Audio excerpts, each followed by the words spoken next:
नाज़रीन अस्सलाम वालेकुम। ज़ेड न्यूज़ के ख़बरनामे में आपका इस्तक़बाल है। मैं सलमान ख़ान। आगे बढ़ने से पहले सुर्ख़ियों पर नज़र डालते हैं। अपोजिशन जमातें मुसलमानों को गुमराह कर रही है। वक्फ़ तरमीमी बिल पर वज़ीर अक़लियती उमूर किरण रिजिजू का बयान। अपोजिशन इत्तेहाद की बड़ी कामयाबी। मुतनाज़िया वक्फ़ तरमीमी बिल जांच के लिए ज्वाइंट पार्लिमानी कमेटी को भेजने मोदी हुकूमत का फैसला। बीजेपी हुकूमत मुसलमानों की दुश्मन। मुतनाज़िया वक्फ़ तरमीमी बिल पर सदर मजलिस का शदीद एहतजाज। क्या अयोध्या मंदिर बोर्ड में गैर हिंदू शामिल हो सकता है? वक्फ़ तरमीमी एक्ट पर कांग्रेस का सवाल। अंबरपेट में फ्लाईओवर के तामीरी काम से मस्जिद को नहीं होगा नुकसान। वक्फ़ बोर्ड चेयरमैन का बयान।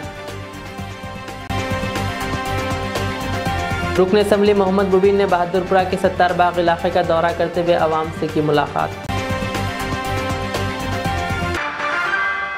अब पेश है खबरों की तफसील। अपोजिशन के शदीद एहतजाज के बाद मोदी हुकूमत ने वक्फ़ तरमीमी बिल को पार्लियामेंट की स्टैंडिंग कमेटी को रवाना करने का फैसला किया है। लोकसभा में मुतनाज़िया बिल को पेश करने के बाद वज़ीर अक़लियती उमूर किरण रिजिजू ने 1 घंटे तक इस बिल के मुख्तलिफ नुकात को पेश करते हुए इसे मुस्लिम तबक़े के हक़ में दुरुस्त करार दिया और अपोजिशन पर मुसलमानों को गुमराह करने का इल्ज़ाम आयद किया।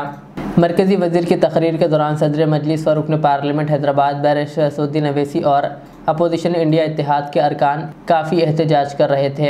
अपनी तकरीर ख़त्म करते हुए वज़ीर अक़लियती उमूर किरण रिजिजू ने इस बिल को ज्वाइंट पार्लिमानी कमेटी को भेजने की तजवीज़ पेश की ताकि इस बिल की तफसीली से जांच की जा सके। मरकज़ी वज़ीर की इस तजवीज़ पर लोकसभा स्पीकर ओम बिरला ने कहा कि वो इस मामले में कमेटी बनाने का अमल जल्द अंजाम देंगे। मोदी हुकूमत की जानिब से मुतनाज़िया बिल को पार्लियामेंट की ज्वाइंट कमेटी को रुजू करने के फ़ैसले को सियासी जमातें पार्लियामेंट में कांग्रेस ज़ेर क़यादत इंडिया इत्तेहाद की बड़ी कामयाबी करार दे रहे हैं। Amendment Bill 2024. वेणुगोपाल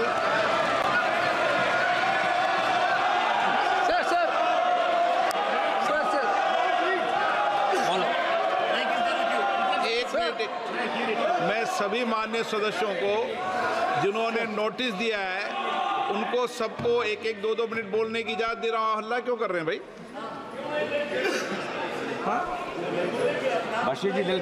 हाँ तो बोलेंगे तो 2-2 मिनट जो विषय है रूल 72 के तहत ही बोलोगे ना आप, नियम कानून के तहत ही बोलोगे ना। सदर मजलिस व रुकन पार्लियामेंट हैदराबाद बैरिस्टर असदुद्दीन अवैसी ने लोकसभा में पेश की गई मुतनाज़िया वक्फ़ एक्ट तरमीमी बिल की शदीद मुखालिफत की है। पार्लियामेंट में इजहार ख्याल करते हुए सदर मजलिस ने कहा कि ये बिल के ज़रिए मरकज़ की बीजेपी हुकूमत ने यह वाज़े कर दिया कि वो मुसलमानों की दुश्मन है। उन्होंने कहा कि इस बिल के ज़रिए हुकूमत मुल्क को बांटने का काम कर रही है, जोड़ने का काम नहीं। Notice under Rule 72 to oppose the Waqf Amendment Bill. Sir, I oppose the introduction of the bill under Rule 72(2) on the grounds that this House does not have the competence to make these amendments. This bill patently violates the principles provided in Article 14, 15 and 25. Sir, it is both discriminatory, arbitrary. It is a grave attack on the basic structure of the Constitution as it violates the principle of judicial independence, separation of powers. Sir, one thing has to be understood that the Waqf management of a property is an essential religious practice for a Muslim. By denying legal recognition to Waqf al-Awlad under Clause 4 and Waqf by user under Section 3(r)(1), government has sought to severely restrict how Muslims can manage their Waqf property. Sir, in fact, Hindu endowment boards, I challenge, Hindu endowment boards are recognized even by usage and custom. Here you are asking for documentation. No existing law, whether non-religious or personal, limits the right of a person to will their property or dispose it. But what you are doing over here, a Hindu can give through will his complete property to his daughter or son. I as a Muslim cannot do, I can only give 1/3. But what you are doing, I can gift, but I cannot give it in the name of Allah subhanahu wa ta'ala. Now you are stopping me from praying. Now what you are doing, you are restraining Waqf al-Awlad. That is not only discriminatory and violating Article 25, sir. There is no limit on anyone to will their property dispose of. Sir, to insist that a person has practiced Islam for 5 years, sir 1-2 minute दिए, सबको दिया आप। अगर कल कोई आके बोलेगा कि नहीं मैं 5 साल से इस्लाम प्रैक्टिस नहीं कर रहा हूं, कौन डिसाइड करेगा सर? और एक न्यू कन्वर्ट है, does he has to wait for 5 years to give his property to waqf? Isn't that violation of right to freedom of religion? Sir, another point, sir. Now, no such provision exists for Hindu Endowment or Sikh Gurdwara Prabandhak Committee. The irony of the amendment, sir, is that non-Muslims can become member of CWC, SWB, but he cannot dedicate waqf. Arbitrage. Why is arbitrage? Sir, existing law protected the status of registered waqf properties. You have replaced that by empowering collector to determine title. You are violating principal rights of justice that one may not be a judge in their own cause. Section 61. If DM says to Matawalli, make this masjid as a government property, if does not listens, punishable offence. This is against separation of powers, part of which is basic structure. This bill excludes tribunal decisions from being final. If collector has been replaced by tribunal, and who's going to sit in the tribunal? A retired government judge and a retired government employee. How can the nominee be a part of this composition, sir? In our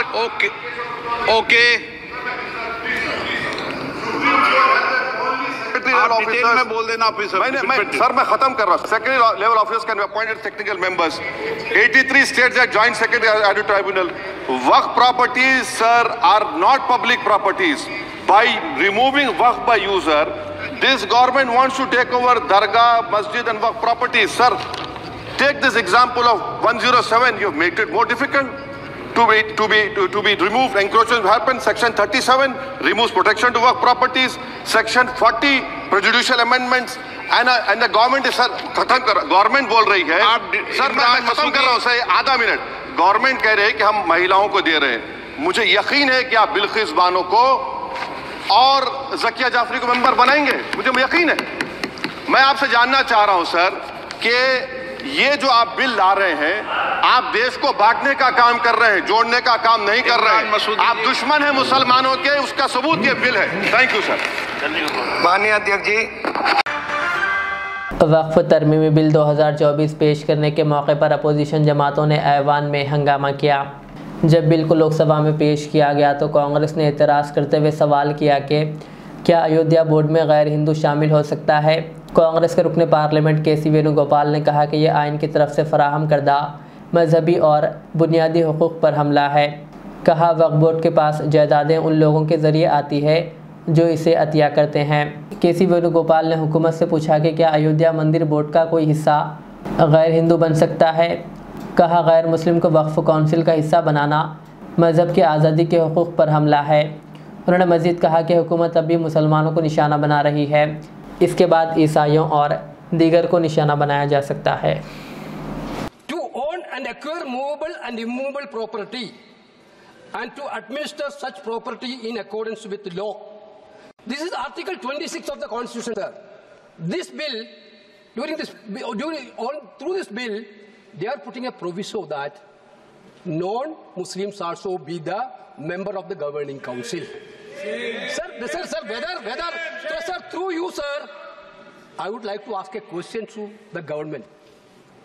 Whether we think about the Supreme Court constituted the board of Ayodhya, whether anybody can think that a non-Hindu be the part of Ayodhya Mandir board, sir?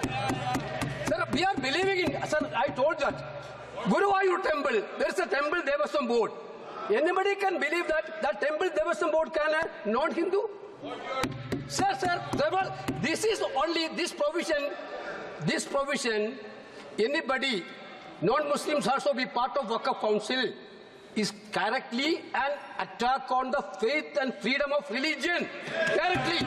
Sir, that we are talking about you are telling we are the Constitution. When we are showing the Constitution, you are telling you people are protecting the Constitution. This is a fundamental attack on Constitution. This bill is a fundamental. Now you are going for Muslims.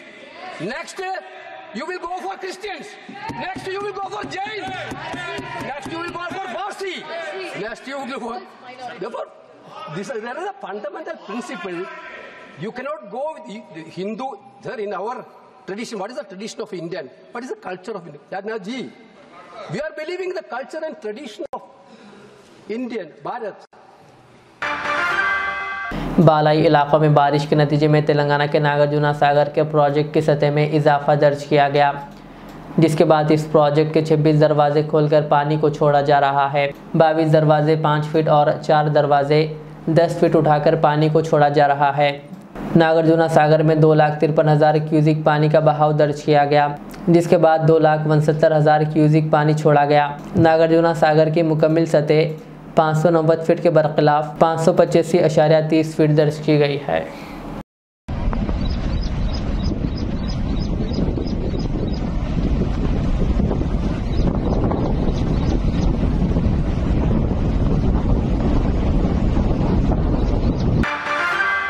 TNGO central union के सदर M जगदीश्वर की सालगिरह के मौके पर तेलंगाना महकमे excise department की जानिब से सेंट्रल यूनियन के सदर की शालपोशी व गुलपोशी करते हुए गुलदस्ता पेश किया गया और इन्हें सालगिरह की मुबारकबाद दी गई।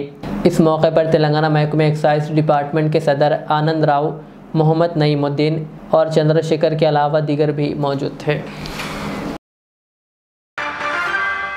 शहर हैदराबाद के अंबरपेट इलाके में फ्लाईओवर के तामीरी काम की वजह से मस्जिद को नुकसान हो सकता है। सोशल मीडिया पर इस खबर के गश्त करने के बाद आज वक्फ बोर्ड चेयरमैन सैयद अजमतुल्लाह हुसैनी ने अंबरपेट का दौरा करते हुए तफसीली मुआयना किया और मीडिया से बात करते हुए तफसीलात बताई कि फ्लाईओवर के तामीरी काम से मस्जिद को कोई नुकसान नहीं हो रहा है। उन्होंने कहा कि सिर्फ सर्विस रोड का मसला है, जिसे फ्लाईओवर तामीर होने के बाद हल कर लिया जाएगा।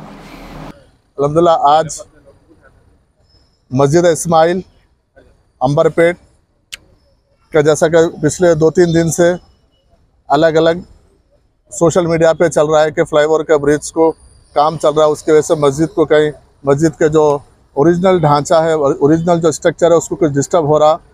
बल्कि जो जिस तरीके से तो मैं आज फिज़िकली यहाँ पर कई पॉलिटिकल पार्टीज़ और सोशल ऑर्गेनाइजेशन के रिप्रेजेंटेशन उन लोगों से सुनने के बाद आज मैं खुद यहाँ पे फिज़िकल आया और आके जो मस्जिद के निगरान कार हैं मुतवल्ली 2-3 लोग जो है उसके उन लोग से भी मैं बातचीत किया हूँ। उसमें एक कोर्ट का डायरेक्शन भी है कि मस्जिद के जो मेन फ्लाईओवर है, मस्जिद के मेन फ्लाईओवर, ये मेन रोड का जो फ्लाईओवर है, इससे मस्जिद को कहीं पर भी इससे कोई नुकसान नहीं है। यहाँ पर जो इशू आ रहा है सर्विस रोड को लेके इशू आ रहा है।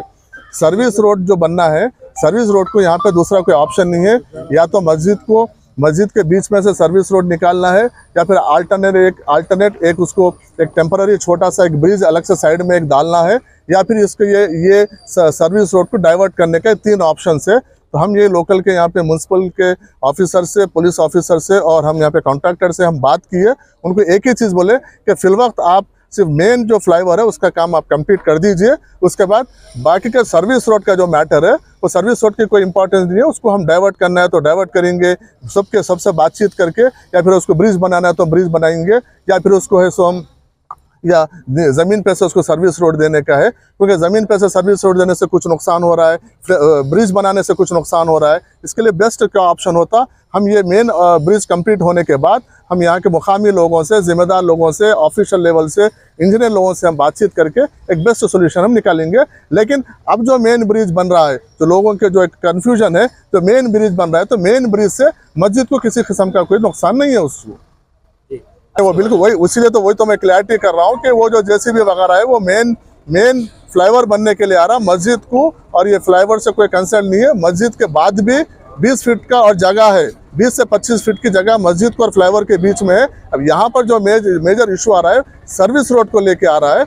सर्विस रोड को हम आगे बात करेंगे, या इसके ऊपर बाजू से एक छोटा सा एक इंजीनियर्स का प्रपोजल है कि छोटा सा और एक ब्रिज डालेंगे, या फिर कुछ लोग बोल रहे हैं कि उसको नीचे से लेके जाएंगे। नीचे से लेके गए तो मस्जिद को एक कम से कम 10 से 15 फीट का ढांचा डिस्टर्ब करना पड़े, स्ट्रक्चर डिस्टर्ब हो गया तो हम उसके लिए हम किसी भी लेवल पे हम राजी होने वाले नहीं है। क्योंकि मस्जिद का अगर 15 फीट का स्लैब तोड़ेगा तो वो हम काबिल बर्दाश्त नहीं है, और कुछ चीज़ें वहाँ पे पुराने खबरें भी डिस्टर्ब होंगी। तो हम ये भी एक प्रपोजल डिस्कस किए हैं कि इसको अल्टरनेट वे अगर इसको डाइवर्ट कर दे के दूसरी जगह से लेके जाएंगे तो उसमें अलग अलग इश्यूज़ है, उसमें अलग अलग लोगों की अलग अलग बातें, अपने अपनी सोच से, अपने अपने समझ से लोग बात रख रहे हैं। हम इसमें इंजीनियर से और एक्सपर्ट से और बल्दिया के आला अहदेदारों से, पुलिस के सभी लोगों से हम बात करेंगे बाद में।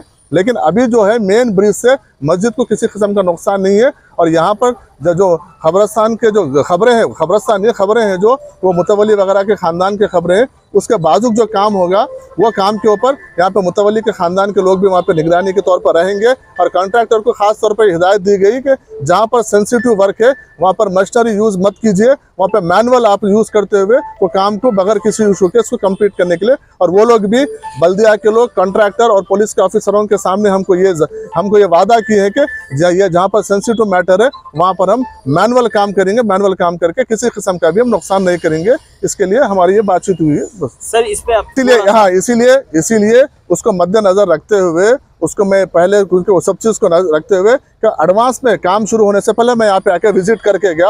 और मैं एक विजिट नहीं गया, मेरे साथ यहाँ पर कॉन्ट्रैक्टर की तरफ से भी है, पुलिस के ऑफिसर्स भी है, बल्दिया के ऑफिसर्स भी है। उनके सामने हम पूरे और आवाम के सामने, आप तमाम मीडिया के सामने हम सब चीज़ देखे हैं और सबके सामने ये बात की है कि ऐसे बंद कमरे में बात नहीं हुई है। वो लोग भी अश्योरेंस दिए कि ये ब्रिज से मस्जिद को फिलवत कोई नुकसान नहीं है। ये ब्रिज के बाद भी 25 फीट का गैप है। अब यहाँ पे मसला सर्विस रोड का आ रहा, सर्विस रोड का ये जो मेन ब्रिज खत्म होने के बाद सर्विस रोड का आगे क्या है हम वो देखेंगे। और दूसरी बात ये है कि जो यहाँ के मुतवल्ली उनके ख़ानदान के लोग हैं, वो लोग कुछ पानी का ड्रेनेज वगैरह का भी कुछ मसला है। मैं यहाँ बल्दिया के लोगों को बोला हूँ कि ये ड्रेनेज का पानी का जो मसला है, बहुत सालों से वहाँ पे गंदा पानी आ रहा है, तो वो पानी का मसला हल करते हुए आप ब्रिज का काम कीजिए। क्योंकि एक बार ब्रिज बनने के बाद फिर वो मसला हल नहीं होता, वो मुसलसल वो प्रॉब्लम होता है। इसलिए वो पानी का भी हल करने के बाद आप ये ब्रिज का काम शुरू कीजिए। तो अब बल्दिया के ऑफिसरों वगैरह का ये तयक़ुन दिया है उन लोगों ने कि हम इसको प्रॉपर तरीके से काम करने के बाद ही हम ये ब्रिज का काम करेंगे।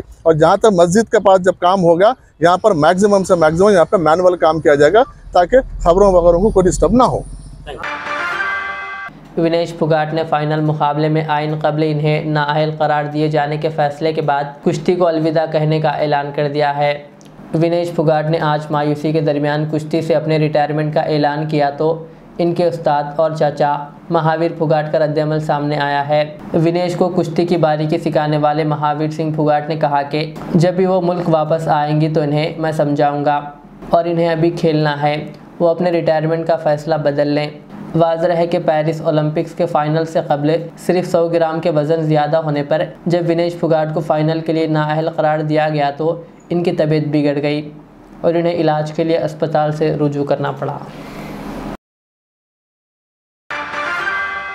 TNGO सेंट्रल यूनियन के सदर SM हुसैनी मुजीब की निगरानी में TNGO यूनियन हैदराबाद डिस्ट्रिक्ट के सेक्रेटरी विक्रम और एसोसिएट सदर KR राजकुमार ने TNGO सेंट्रल यूनियन के सदर M जगदीश्वर की सालगिरह के मौके पर शालपोशी करते हुए गुलदस्ता पेश किया और इन्हें मुबारकबाद देते हुए अनेक तमन्नाओं का इजहार किया। इस मौके पर दीगर भी मौजूद थे। बहादुरपुरा के मजलिसी रुकन असम्बली मोहम्मद मुबीन ने आज बहादुरपुरा हल्के के सत्तारबाग इलाके का दौरा करते हुए आवाम से मुलाकात की और इनके मसाइल की समाअत की। इस मौके पर एरिया सदर सैयद नासिर अली ने रुकन असम्बली की शालपोशी व गुलपोशी की। बाज़ मोहम्मद मुबीन ने मीडिया को तफसीलात बताई। आज सदर मोहतरम नकीब मिलत आली जनाब अलहाज बैरिस्टर असदुद्दीन ओवैसी साहब मेंबर ऑफ पार्लियामेंट की हिदायत के ऊपर बल्दी डिवीज़न जहानुमा के मुख्तलिफ इलाके सत्तारबाग, चुन्नी की भट्टी, फूलबाग का पैदल दौरा किया गया। आज के इस दौरे में मजलिस इत्तेहादुल मुस्लिमीन के तमाम सुदूर मोतमदीन और सरगर्म कारकुनान मजलिस इत्तेहादुल मुस्लिमीन और बल्दी बरक़ी आबरसानी के तमाम ओहदेदारान मौजूद थे और यहाँ के जो मसाइल है, आवाम की जो तकलीफ़ थी, उन तकालीफ को देखा गया। जो बारिश की वजह से घरों के अंदर पानी दाखिल होता है, क्योंकि जो चुन्नी की भट्टी से लेकर एक बड़ा नाला बनाया तामीर किया जा रहा है, नाले की तामीर रुकी रहने की वजह से ये जो आवाम को दरपेश मसला पेश आ रहा है, इसकी वजह से सदर मोहतरम ने कल रात में टेलीफोन कर बताया कि फौरी आप जाकर सत्तारबाग के इलाके का दौरा कीजिए। तो आज हम यहाँ पर आकर तमाम ओहदेदारों के साथ नाले को देखा गया और जो बस्ती के अंदर आवाम के मसाइल है, उन तमाम मसाइल को भी सुना गया और देखा गया। क्योंकि यहाँ पर जो बारिश की वजह से घरों के अंदर पानी और रोडों के ऊपर कीचड़ जमा हो जाता है, इन तकालीफ को दूर करने के लिए मजलिस इत्तेहादुल मुस्लिमीन की ये कोशिश रहेगी कि इस नाले के काम को जल्द से जल्द 1-2 रोज़ के अंदर हम प्रोजेक्ट के ऑफिसरों के साथ भी विज़िट कर उस नाले के काम को शुरू करवाएंगे। क्योंकि नाला अगर तामीर हो जाता है तो जो फूलबाग और आपके सत्तार बाग के जो गलियां हैं, तमाम गलियां मुकम्मल तौर पर साफ़ हो जाते हैं, लेकिन नाले की वजह से ये मसला पेश आ रहा है।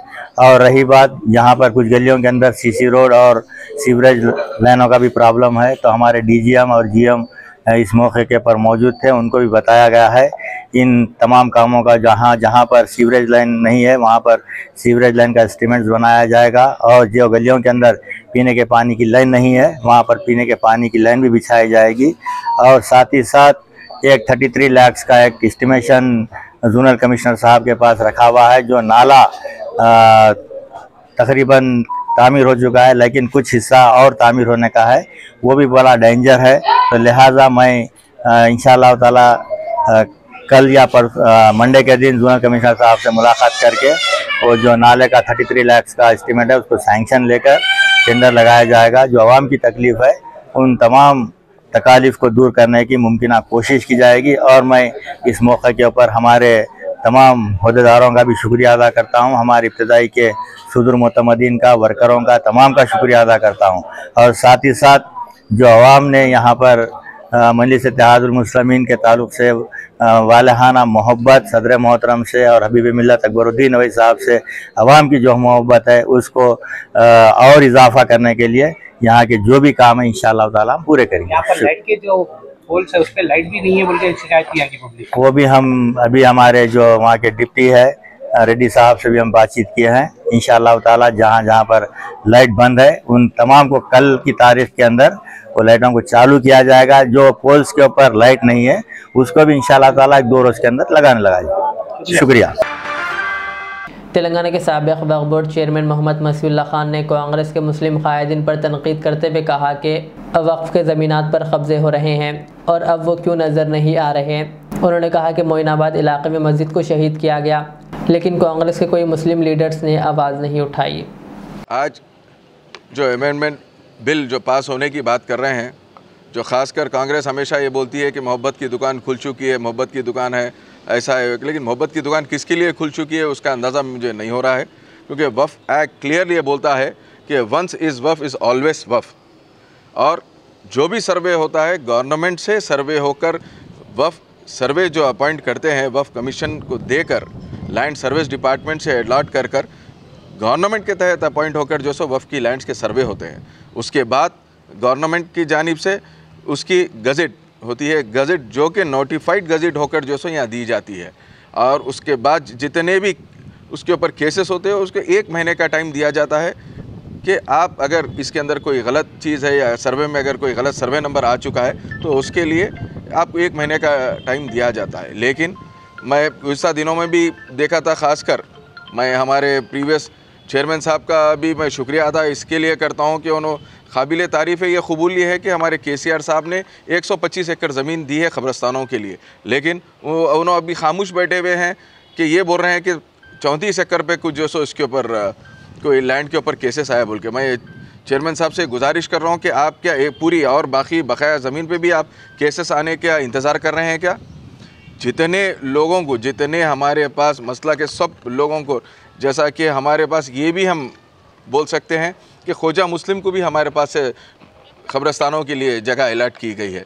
मैं ये चाह रहा हूँ चेयरमैन साहब आप बाहर निकलिए या नहीं, अपने दफ्तर पे पूरों को बुलाइए, जितने अपने मसलक के लोग हैं सबको बुलाइए, बुलाकर जो सो सबको ज़मीन आप बांट दीजिए, बाकी का काम जो है तंजीम वो लोग ले लेके कर लेते हैं। और आप ये बड़े दावे के साथ ये बोले कि दूसरे दिन प्रेस मीट रख दे के ये बोले ये कोई 2020 मैच नहीं है। चेयरमैन साहब मैं आकर आपको ये दरख्वास्त दिया, ये बोला कि 125 एकड़ दी गई है तेलंगाना गवर्नमेंट में, और ख़ासकर बाजू की बिल्डिंग को 22 करोड़ पे जो सो हमारे पास से सैंक्शन हुए, ऑन रिकॉर्ड में आपको बोला था। आप उसके ऊपर ये बोले कि हाँ भाई 3 महीने का टाइम है, तो आपकी गवर्नमेंट बन के आज 1 साल के करीब है, क्यों नहीं आप वो पैसे लेके आके बाजू की बिल्डिंग को आप लगाना चाह रहे हैं? मुझे ये समझ में नहीं आ रहा। और दूसरे हमारे काबिल दोस्त कईयों ये थे उस ज़माने में दौरे हुकूमत TRS में आके हमेशा बाजू बिल्डिंग को दिखा के बाजू पानी में जो सो पत्थर फेंक के पानी की आवाज़ सुना कर जाते थे, आज वो सबके मुंह बंद है। मैं ये चाह रहा हूँ, देखिए आप कोई भी मसले पर आप बात करिए, एहतजाज करिए, ये काबिल तारीफ़ है, समझ में आता। लेकिन कौमी मसलों को लेकर, ख़ासकर मसाजिद को लेकर, क़ब्रस्तानों को लेकर जो लोग आकर अपनी सियासी बेरोज़गारी दिखाते थे, मैं उन लोगों से सबसे पूछना चाह रहा हूँ कि आप लोगों का मुँह क्यों बंद है? आप लोग बात क्यों नहीं कर रहे हैं? आज मोइनाबाद की मस्जिद शहीद हुई, दौरे हुकूमत TRS में ऐसी कोई लैंड ग्रैबर जो सो शामिरपेट की मस्जिद शहीद करने पे वहाँ पर ख़ुद वक्फ बोर्ड की जानिब से जो सो FIR कराए हैं। आप क्यों नहीं निकल रहे हैं? आप क्यों नहीं करा रहे हैं FIR? मैं आपसे ये पूछना चाह रहा हूँ। और रही दूसरी चीज़, मैं जब चेयरमैन था, शामिरपेट की मस्जिद को इमीडिएट बग़ैर किसी के बात के उसके वक्फ बोर्ड की जानिब से 5 लाख रुपए हम दे के वहाँ पे बाउंड्री वॉल का काम शुरू कराने की कोशिश की।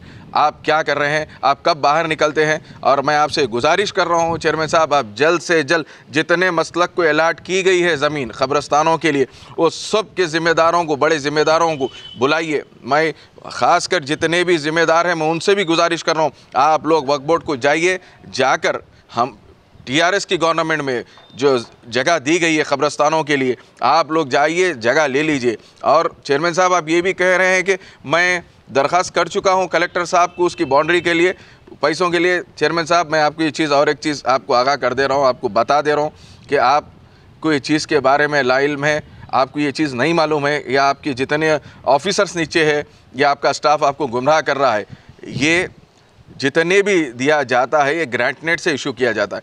जो क़ब्रस्तानों के लिए, ख़ासकर हिंदू ग्रेवयार्ड्स के लिए भी जो दिया जाता है, ये एक CM साहब की जानिब से आप दिया जाता है। आप कलेक्टर की जानिब से, कलेक्टर की जानिब से आपको ये पेश करना है ब्लूप्रिंट के साथ कि कितनी जगह है, उसको कितनी बाउंड्री वॉल को कितने पैसे लग रहे हैं, ये पूरा आपको उसका स्टेटमेंट बनाकर देना पड़ता है। मैं आपसे, आप गैर ज़रूरी के लोगों को ये बोल रहे हैं कि मैं आपकी स्पीच सुना हूँ, आप ये बोल रहे हैं कि मैं कलेक्टर को लिख दिया लेटर। क्या, कौन सा लेटर लिखे आप? कैसा लेटर लिखे? जब कि ये जो पैसे आते हैं ग्रांट नेट से आते हैं, कलेक्टर के पास इशू करने की अथॉरिटी जब होती है, आप जब उनको ब्लूप्रिंट बनाकर एक कॉपी बनाकर दिया जाता है तो होती है इसके अंदर। और अब जितने भी लोग कर्नाटका के लोगों को खासकर गुज़श्ता हम देखते थे प्रीवियस इलेक्शन में, कर्नाटका के कई मुसलमान दिग्गज लीडर, बड़े से बड़े लीडर आकर यहाँ पे बयानबाजी ये करें कि हमारी रियासत में मुसलमानों के साथ ऐसा है। मैं ये बता रहा हूँ कि बाजू की रियासत कर्नाटका की रियासत है, वहाँ पे कर्नाटका की रियासत में आज भी फजर की अजान जो सब बैन है। आप लोग क्यों नहीं पूछ रहे हैं ये बात? आप जब कांग्रेस जो सब मोहब्बत की दुकान बोल के लेके चल रहे हैं बाजू की, तो मैं ये चीज़ आपको बताना चाहता हूँ, मैं मुसलमानों भाइयों से रिक्वेस्ट करना चाहता हूँ, हमारी जो गवर्नमेंट थी वाकई सेकुलर गवर्नमेंट थी। हमारी गवर्नमेंट आप देख सकते हैं जो भी चीज़, जो भी फ़ैसले करी, सबके खुशी के फ़ैसले, हर कौम को लेकर चलने वाली जमात का नाम BRS था। यही KCR साहब पूरे हिंदुस्तान में जितनी रियासतें हैं, बाजू की रियासत है, कर्नाटका रियासत में भी आप ही की हिंदुस्तान में आप देख सकते हैं, हमेशा से जुडिशरी पावर बोल के बोले थे। हिंदुस्तान में वाहिद एक KCR साहब थे जो कि वफ़ को जुडिशरी पावर बोल के नहीं, ऑटो लॉक करा कर रख दिए थे। वफ़ की प्रॉपर्टी जहाँ जहाँ है ऑटो लॉक हो गई थी, कोई उसका रजिस्ट्रेशन नहीं कर सकते थे। आज आप ही की गवर्नमेंट है, बाजू बिल्कुल बाजू ही रियासत है, कर्नाटका की रियासत, वहाँ पे क्यों नहीं अमेंडमेंट लेके आ रहे? वहाँ पे क्यों ऑटो लॉक नहीं कर रहे हैं आप? वहाँ पे क्यों वक्त की प्रॉपर्टीज़ नहीं है क्या? वहाँ पे क्या मसाजिद नहीं है? वहाँ पे क्यों फजर की नमाज को आप बैन करके रखे हैं आज भी? मैं खासकर तेलंगाना के मुसलमान भाइयों से गुजारिश कर रहा हूँ कि आप देख रहे हैं हालात क्या क्या हो रहे हैं, कैसी ये हालत चल रही है, कैसी गवर्नमेंट चल रही है। हम कोई भी चीज़ पे हमारी गवर्नमेंट की हम जो प्रीवियस BRS पार्टी के हमारे कोई लीडर ऐसे नहीं हैं, कोई भी सियासी जो सो मस्जिद मसाजिद या कोई ऐसी चीज़ पे आके जो सो हम बयानबाजी करके हम हमारा सियासी जो सो हम इसका फ़ायदा उठाने का हमारा वो नहीं है। आप दावा करें हैं जुम्मे के दिन, मैं मुश्ताक मलिक साहब का भी बयान सुना हूँ, उन्होंने ये दावा करे हैं कि जुम्मे के दिन बाज़ाब्ता व नमाज का इंतज़ाम होगा। आप बराबर अलल ऐलान करिए दावे के साथ, हम भी TRS के BRS के जितने मुसलमान पूरे हमारे तेलंगाना के, भाई कोई भी जमात के हो, हम पूरे आकर जो सो आपके साथ नमाज में वहाँ पे शामिल होंगे इंशाअल्लाह ताला। वह नमाज होंगी तो हम भी बराबर वह नमाज़ पढ़ेंगे आकर। TNGO सेंट्रल यूनियन के सदर AM जगदीश्वर की सालगिरह के मौके पर क्लास 4 एम्प्लॉय सेंट्रल एसोसिएशन की जानिब से सेंट्रल सदर की शालपोशी करते हुए गुलदस्ता पेश किया गया और इन्हें मुबारकबाद दी गई। इस मौके पर Telangana class 4 employ central association के सदर ज्ञानेश्वर और एसोसिएट सदर खादर बिन हसन के अलावा जनरल सेक्रेटरी गंगाधर व दीगर भी मौजूद थे। आखिर में सुर्खियाँ और एक बार, अपोजिशन जमातें मुसलमानों को गुमराह कर रही है। वक्फ तरमीमी बिल पर वज़ीर अक़लियती उमूर किरण रिजिजू का बयान। अपोजिशन इत्तेहाद की बड़ी कामयाबी। मुतनाज़िया वक्फ तरमीमी बिल जांच के लिए ज्वाइंट पार्लिमानी कमेटी को भेजने मोदी हुकूमत का फैसला। बीजेपी हुकूमत मुसलमानों की दुश्मन। मुतनाज़िया वक्फ तरमीमी बिल पर सदर मजलिस का शदीद एहतजाज। क्या अयोध्या मंदिर बोर्ड में गैर हिंदू शामिल हो सकता है? वक्फ तरमीमी एक्ट पर कांग्रेस का सवाल।